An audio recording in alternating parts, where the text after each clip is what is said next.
Hello, it's Peter Bradshaw from The Guardian, and welcome to this film review channel, to which I hope you will subscribe and leave a comment. In the new film American Fiction, Thelonious Monk Ellison is a middle-aged black humanities professor in Los Angeles, roundly disliked by students and faculty colleagues alike. He is the author of many intellectually demanding and commercially disastrous novels based on classical myth.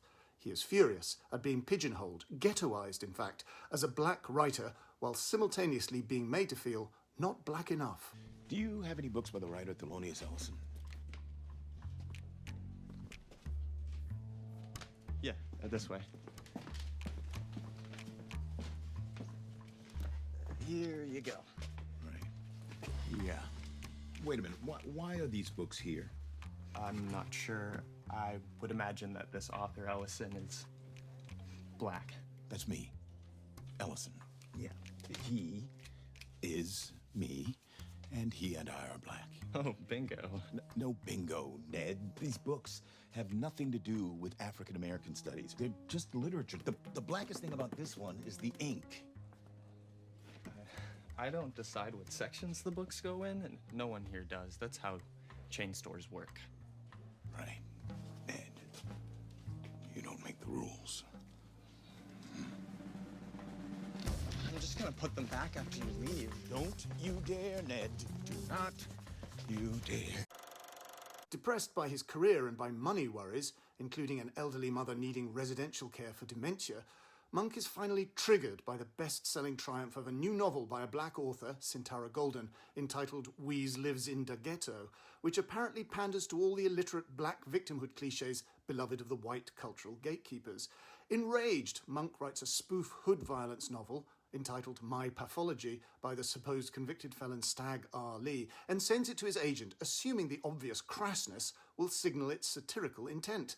But then, well, those acquainted with the Broadway career of Max Bialystock and Leo Bloom might well guess what happens next. This is the highly entertaining new literary comedy from filmmaker Cord Jefferson, the TV writer now making his feature-directing debut with his own emollient adaptation of the metafictional masterpiece Erasure by Percival Everett from 2001. Jeffrey Wright is an excellent monk, sensitive, morose, prickly and idealistic in a gloomily self-harming way.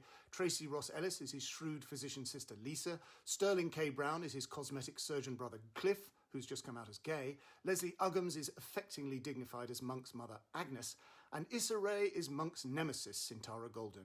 It all works very enjoyably, despite Jefferson sugaring the original just a little, including the specific kind of medical practice that Lisa has. Specifically, American Fiction succeeds in spite of arguably flunking a particular adapting challenge, faced up to more candidly by Michael Winterbottom and Frank Cottrell Boyce with their adaptation of Lawrence Stern's Tristram Shandy in A Cock and Bull Story, or Harold Pinter with his screenplay version of John Fowles's The French Lieutenant's Woman.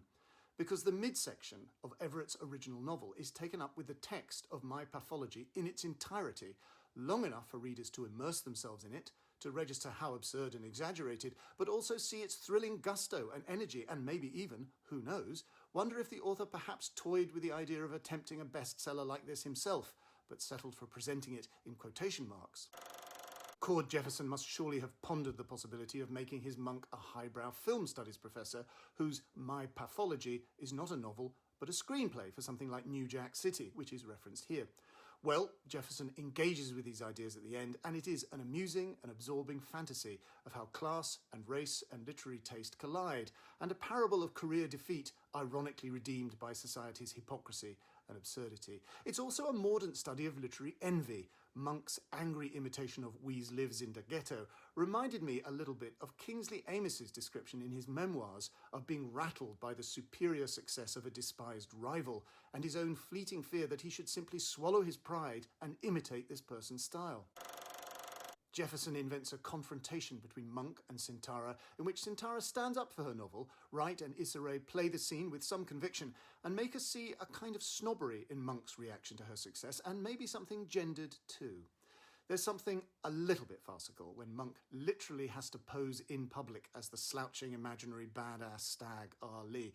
but perhaps no more farcical than the real-life case of the author Laura Albert, exposed in 2006 for inventing a phony abuse survivor called J.T. Leroy, who'd written thrillingly authentic fictions about her supposedly troubled life. Albert actually got her sister-in-law to put on a wig and sunglasses to be this reclusive literary genius. Erasure, in fact, predates this case. Broad brush American fiction might be, but its approach to race and racism is oblique and unexpected, and it's very funny about publishing's literary ghetto.